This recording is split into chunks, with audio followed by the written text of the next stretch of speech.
People always ask me, Josh, what do leaders actually do?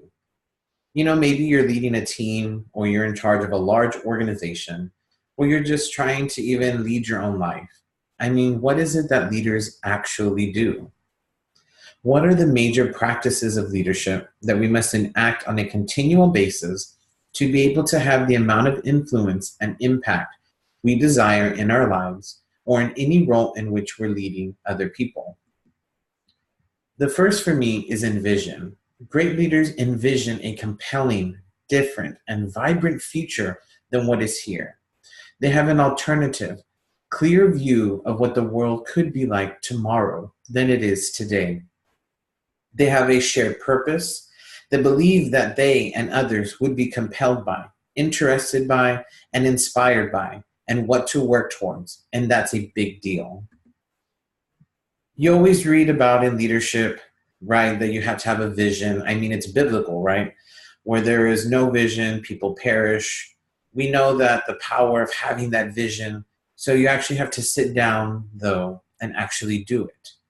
The reason I say envision versus just having a vision is you have to sit and think. It's a practice of envisioning what should tomorrow look like for my team? What should tomorrow be like for my business, for my organization? What should tomorrow be like for my life and not just tomorrow? A long-term mindset and view. The dream, that magnificent obsession, that bold desire, that moonshot goals and purpose and mission of life. The bigger picture that envisioning a different reality in the future than what we experience today. And that's what everybody gets excited about in leadership. Where there's no vision, there's no leadership. Where there's no vision, people perish. So we have to envision. Leadership is a practice and not just a step by step, because it's not like you do envisioning once and then you move on in the process. We always have to continually sit down and envision where are we and where can we be going is an active process. If you set a vision one time and you forget about it, it's not going to help you accomplish or influence the impact that you want to have within your lifetime or in those that you lead. The second practice is to enlist.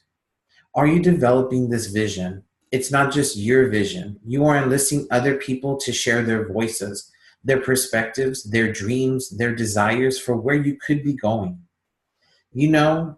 I think that it's the most important leadership lesson in the world is that people support what they create. If people are involved in the ideation of a vision, they're involved in creating ideas of brainstorming, of figuring out what is it that we are about? What do we stand for? Where are we going? Great leaders enlist that from other people. They're constantly asking people what they think, how they feel, what things they desire and need, and is that enlistment that is always going on.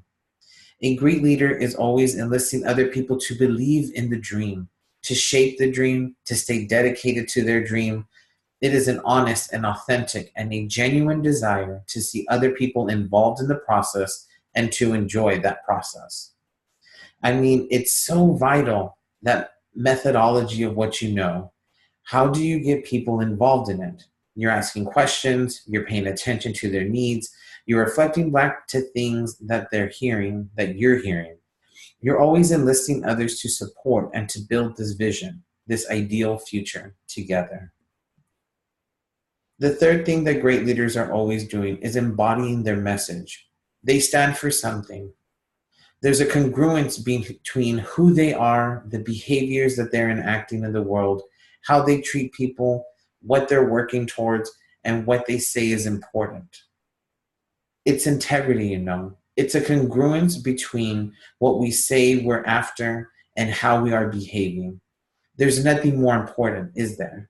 It's like that old message. You don't believe the message unless you believe the messenger. So as leaders, we have to stand for and demonstrate and show and portray what we are really believing in. Are we really? Is our team and the people around us seeing us work for it, sweat for it, sacrifice for it?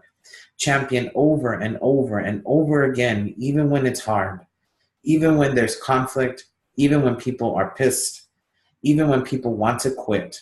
Are you still there? Do you stand for it? If you do, you become more than just an individual. My fourth point of what we have to move towards now is empowering people. Empowerment means we give people the decision making authority and the trust to be able to work towards this mission, to allow them the autonomy, the strength, and the input to equip them with the knowledge, the skills, the abilities, the technologies, the tools, the training, to allow them to succeed as they march with us towards achieving something extraordinary and phenomenal. That's vital. That's what empowerment is. And a lot of leaders who come in with a big vision, they get everyone excited, they seem like they want everybody involved, and then they do a great job of standing for it, but they don't equip their teams to kick some butt. They never get to that place of real stride, of real momentum, and that happens all the time. Training other people and equipping them with everything they need to succeed has to be a vital practice of every great leader. And they get it. It doesn't just happen once. That's a huge failure in the working world, especially in corporate America.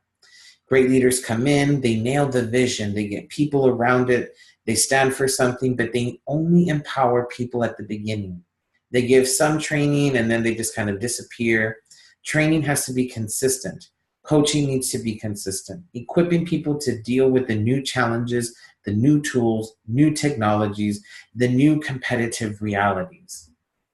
That's vital. We have that in place, right?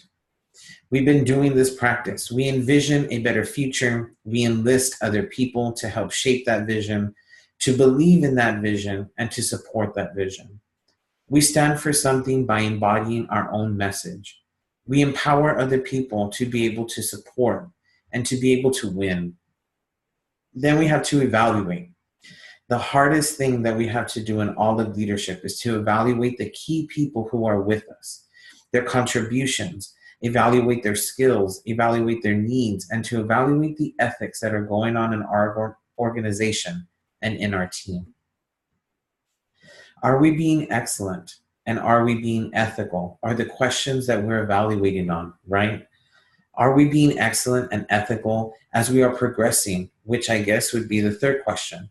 Are we progressing? If not, why? Are we being ethical? If not, why? If our people are not being excellent, if not, why? These are the questions that we have to ask as we practice. And evaluation, it's every day as a leader. You've got to keep your thumb on the pulse to see, hey, how are we doing it? Are we alive? Are we moving forward? That evaluation also brings up their incredible challenge that we face as leaders, which is to give honest, direct, immediate constructive feedback to those people who are trying to influence and lead. To our collaborators, to our friends, to our followers, whatever word that you use for them. It's vital. It's vital that we are paying attention and seeing when things are going off the rails. That we never check out. It's a consistent process of checking in and seeing how we're doing and paying attention to really evaluating the progress of our mission. The final and sixth practice,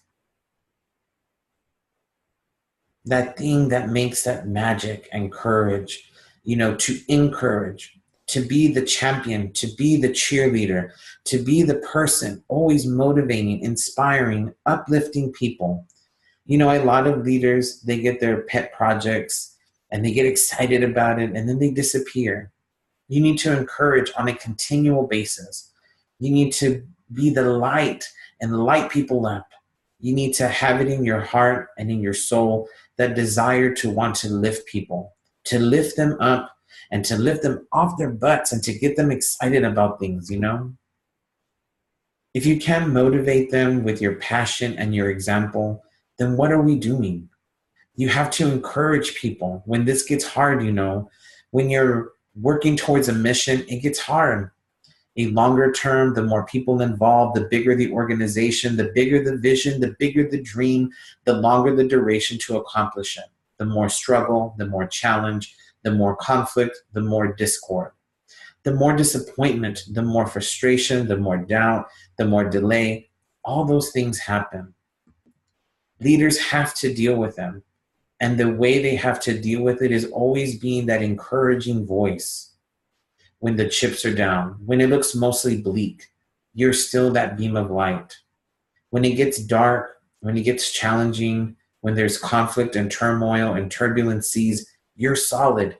You're somebody that they know they can go to because you're always going to turn a negative into a positive. You're always going to help them see the alternative view, the next step. You're going to champion people. You're going to champion the mission of the cause. That's leadership.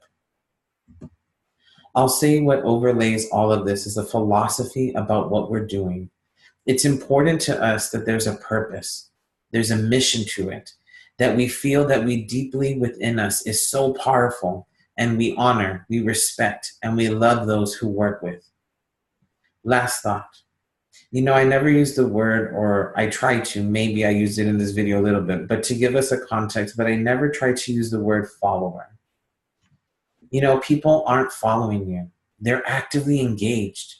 They are collaborators. When you get people to collaborate with you in all of these areas, you're building leaders. You're building collaborators within the organization, within the team, with those who you are serving. A magic happens. It's now. It's not just you, the leader. It's a group of us. We are a peer set of leaders. We are the movers and shakers who are shaping and making this mission happen every single day. We love to work together. We have fun. People are standing up. They are helping come up with that vision. They are now championing and cheering on, bringing in and enlisting other people. They are now all doing. They're standing for something. They're living that value, that truth. They now are empowering other people and championing the cause. They're your eyes and your ears evaluating how the organization, how the mission is going. They now are encouraging it so it doesn't just ride on your shoulders. When we do that right, then we have this thing called leadership. Thank you.